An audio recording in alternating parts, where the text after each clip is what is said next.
3장 20절에서 21절 말씀입니다. 다시 한번 봉독해 보겠습니다. 준비 시작. 또 이르시되 내가 하나님의 나라를 무엇으로 비교할까? 마치 여자가 가루 서말 속에 갖다 넣어 전부 부풀게 한 누룩과 같으니라 하셨더라. 아멘. 나름 부임 설교라고 이 자리에 섰는데요. 오늘도 긴장되지만 인생을 살아가면서 가장 긴장됐던 순간이 있습니다. 언제일까요? 고등학교 때 이제 수능을 치고 대학 입시를 준비할 때였습니다. 이제 신학대학교에 원서를 놓고 저에게 인생의 첫 번째 면접의 순간이 왔을 때가 사실 이 순간보다도 더 긴장됐던 순간인 것 같습니다. 못 모르던 고3 시절 이제 대학교 면접을 보러 가서 교수님 방에 노크를 한 다음 면접을 보러 들어가게 되었습니다. 들어갔더니 그 교수님 방에 두 분의 교수님이 앉아 계셨습니다. 키가 자그마한 여자 교수님 한 분과 머리가 조금 이렇게 까지셔서 시원한 남자 교수님 한 분이 앉아 계셨습니다. 나름 면접을 준비한다고 갔기 때문에 이제 예상하는 질문을 준비해서 갑니다.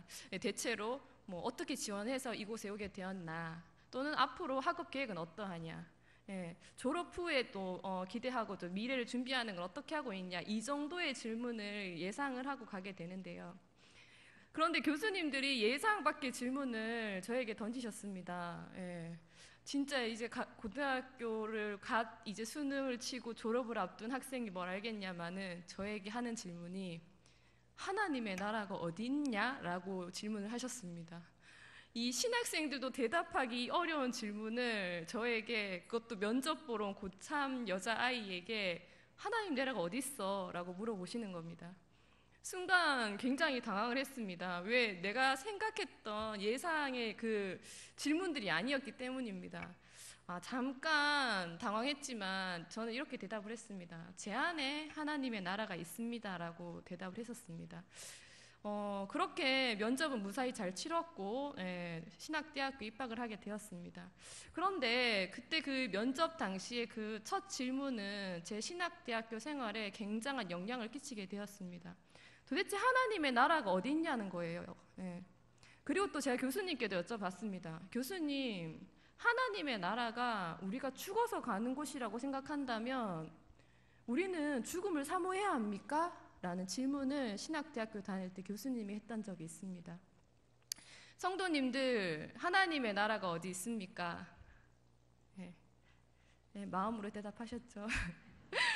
굉장히 어려운 질문이기도 합니다. 만약에 하늘나라가, 그 하나님의 나라가 저 천국, 우리가 죽어서 가는 곳이라고 한다면 우리는 죽음을 두려워할 필요도 없고 또 죽음을 사모해야 합니다. 왜? 죽으면 가는 곳이기 때문에. 저희는 어릴 때부터 이런 찬양을 불렀습니다. 돈으로도 못 가요. 그지요?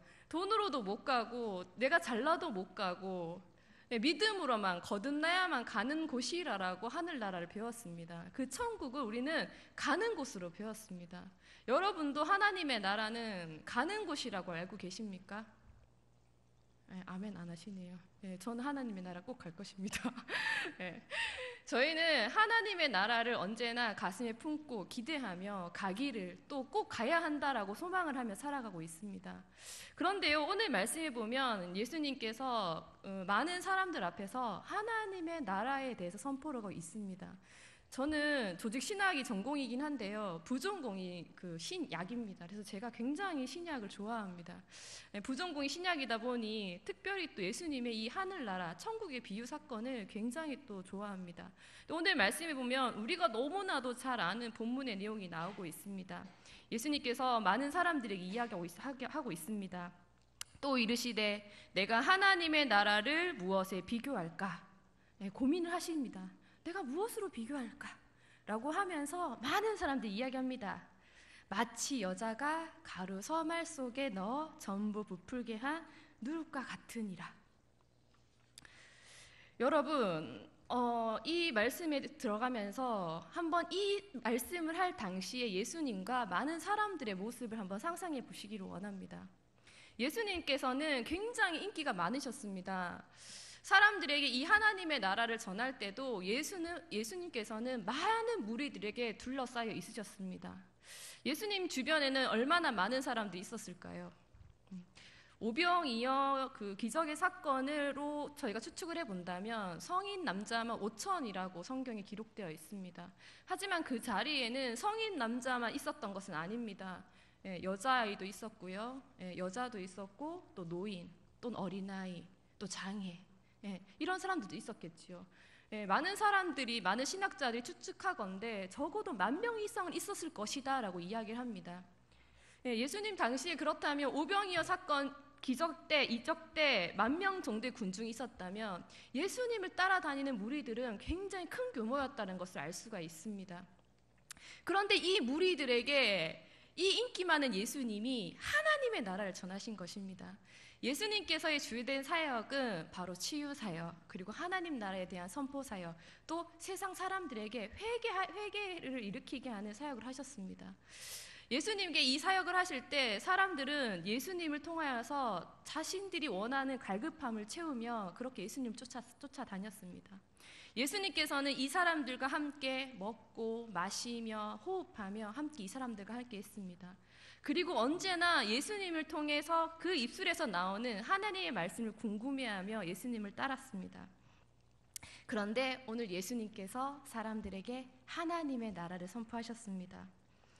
다시 한번 이 말씀을 보시면 예수님께서 이야기합니다. 하나님의 나라는 무엇이라고 이야기하고 있습니까? 여자가 가루 서말 속에 섞어 모두 부풀게 한 누룩과 같으니라.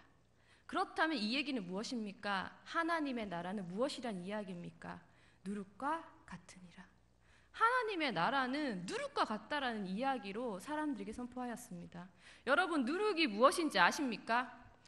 누룩은 술을 빚을 때나 빵을 빚을 때 사용하는 효소, 발효제의 한 성분입니다. 곡류에다가 번식을 시켜서 이것을 누룩 곰팡이로 만들어서 일상생활에 다양하게 사용되어집니다. 대체로는 술을 빚을 때 또 빵을 만들 때 많이 사용되어집니다. 그런데 이 누룩을 술을 빚을 때 사용하면 이 상하는 듯 하다가 술이 순수한 성분을, 고유의 성분을 띠면서 맛 좋은 술로 변한다고 할 수 있겠죠. 또 빵을 넣을 땐 빵에 또 이 누룩이 쓰일 때는 어떻게 됩니까? 누룩을 넣지 않은 빵은 딱딱하고 또 풍미가 없어서 먹기가 힘듭니다. 하지만 이 누룩 곰팡이를 넣은 빵은 풍미도 좋고 부드러워서 먹기가 아주 좋습니다. 이렇게 누룩은 변하는 듯하는 곰팡이로고도 불리지만 어떠한 성분을 변화시켜서 새로운 것을 탄생시키는 것에 쓰이는 것이 바로 누룩입니다. 그런데 예수님께서 이 누룩을 하나님의 나라라고 비유를 하셨고, 또한 또 많은 이들에게 하나님의 나라는 누룩과 같으니라 라고 선포하셨습니다. 그런데요, 저희가 알기로 누룩은 하나님의 나라에 비유했으니 누룩은 참 좋은 것이구나 라고 생각되어질 수 있습니다.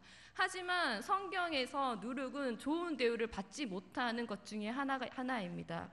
마가복음 8장 15절의 말씀을 함께 보기를 원합니다. 다 같이 한 목소리로 한번 봉독해 보시겠습니다. 시작. 예수께서 경고하여 이르시되 삼가 바리새인들의 누룩과 헤롯의 누룩을 주의하라 하시니, 예수님께서는 이 누룩을 하나님의 나라라고 비유하면서도 누룩과 같은 바리새인과 헤롯의 누룩을 조심하라, 주의하라 라고 선포하셨습니다. 또한 레위기에서도 이 누룩에 대한 이야기가 등장하고 있습니다. 한 번 더 봉독해 보시겠습니다. 시작. 너희가 여호와께 드리는 모든 소제물에는 누룩을 넣지 말지니 너희가 누룩이나 꿀을 여호와께 화제로 드려 사르지 못할지니라. 아멘. 누룩이 들어간 이 소재물은 하나님의 제단에 오르지도 못할 정도로 부정한 대우를 받았던 것이 바로 누룩입니다. 또한 고린도전서 5장 6절도 함께 보시기를 원합니다. 준비 시작. 너희가 자랑할 것이 옳지 아니하도다. 적은 누룩이 온 덩어리에 퍼지는 것을 알지 못하느냐. 성경에 신약과 구약 곳곳에 누룩에 대한 이야기가 등장을 하고 있습니다. 하지만 그 어느 곳에서도 누룩은 좋은 대우를 받지 못하며 부정한 것에 빗대어지고 있습니다. 그런데 예수님께서는 성경에서조차 이러한 대우를 받고 있는 누룩을 일컬어 하나님의 나라라고 많은 사람들에게 선포를 하셨습니다. 여러분, 예수님께서 왜 하나님의 나라를 누룩과 같은 이라고 선포하셨을까요? 다시 한번 예수님 사이에 모여있던 군중 속으로 되돌아가 보기를 원합니다. 예수님 곁에는 많은 사람들이 있었다라고 얘기했습니다. 어떤 사람이 있었습니까? 바로 누룩과 같은 사람들이 예수님 주변에 있었습니다. 가난한 자, 마음이 상한 자, 또 아픈 자, 작은 어린아이, 노인, 늙은이, 연약한 여인, 앞을 보지 못하는 자, 장애인, 병든 자, 손가락질 받는 세리도, 지식인도, 못 배운 자도 예수님은 그들과 함께 어울리며 그들을 위로하고 그들을 치유하고 그 속에 함께 계셨습니다. 그들과 함께 먹고 마시며 하나님의 나라를 예수님께서는 전하신 것이지요. 사람들은 예수님의 따뜻한 손길과 같은 말씀은 그들에게 참된 위로의 말씀이었습니다. 어찌 보면 예수님을 따르던 무리는 정말 실로 뭐라고 말할 수 없을 정도로 예수님의 그 위로가 필요했던 세상에서 부정한 대우를 받는 자들이었습니다. 세상 속에서 기득권자들로부터 대우받지 못하고 소외받으며 세상으로부터 부정한 자라고 대우받던 사람들이 예수 주변에 모여있던 사람들이었습니다. 이 사람들은 예수님을 통하여서 위로받고 희망을 얻고 싶었습니다. 예수님께서는 이 모여있는 이 사람들의 처지를 너무나 잘 알고 계셨습니다. 그래서 이 사람들에게 이야기합니다. 하나님의 나라는 마치 누룩과 같은 이라라고. 여러분, 이제 이 뜻이 무슨 뜻인지 아시겠습니까? 성경에는 들어도 깨닫지 못하는 자가 있다라는 이야기를 예수님께서 하셨습니다. 아마 분명 이 자리에 예수님 주변에 모여있던 사람 중에 들어도 깨닫지 못하는 자가 있는가 하면 이 하나님의 나라를 선포하는 예수님의 이야기를 듣고 아마 방긋 웃는 사람도 있었을 줄로 압니다. 왜? 내가 누룩이기 때문에.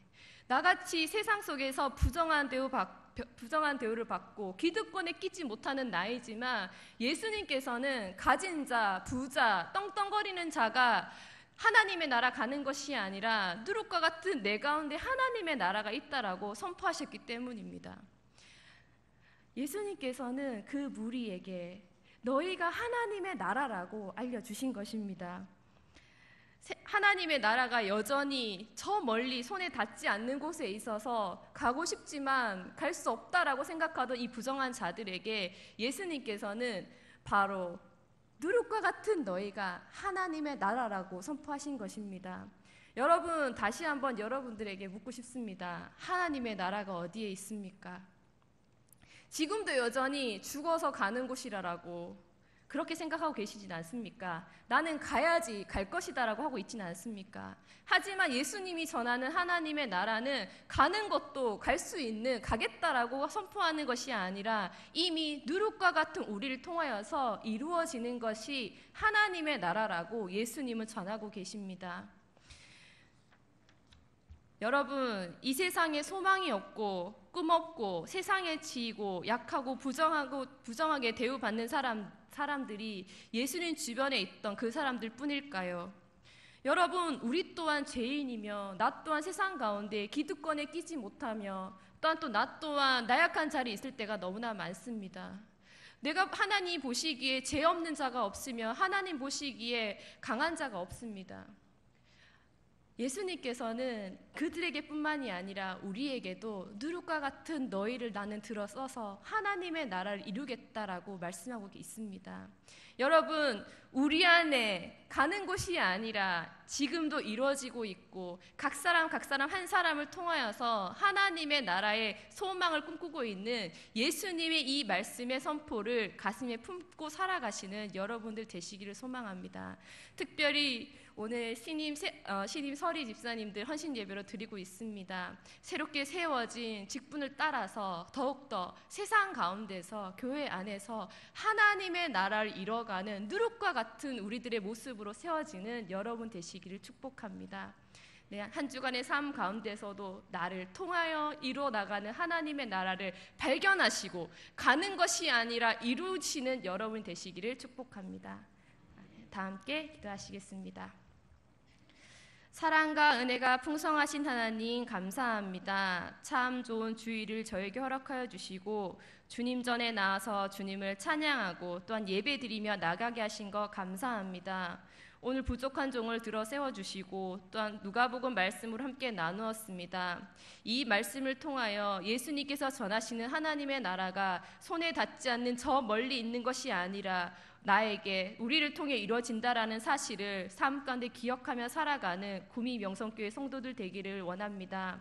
우리를 들어쓰시고 나약하고 미련하고 또한 기득권은 아니지만 우리 나약한 자를 들어 세워서 하나님의 나라를 이루자라고 하시는 그 예수님의 선포가 내 삶의 선포가 되기를 원합니다. 하나님, 우리의 삶 가운데 친히 임하여 주시고 우리 가운데 참된 하나님의 나라를 발견하게 하여 주시옵소서. 이 예배 기뻐 받아 주시고 이 모든 말씀 예수님 이름으로 기도드립니다.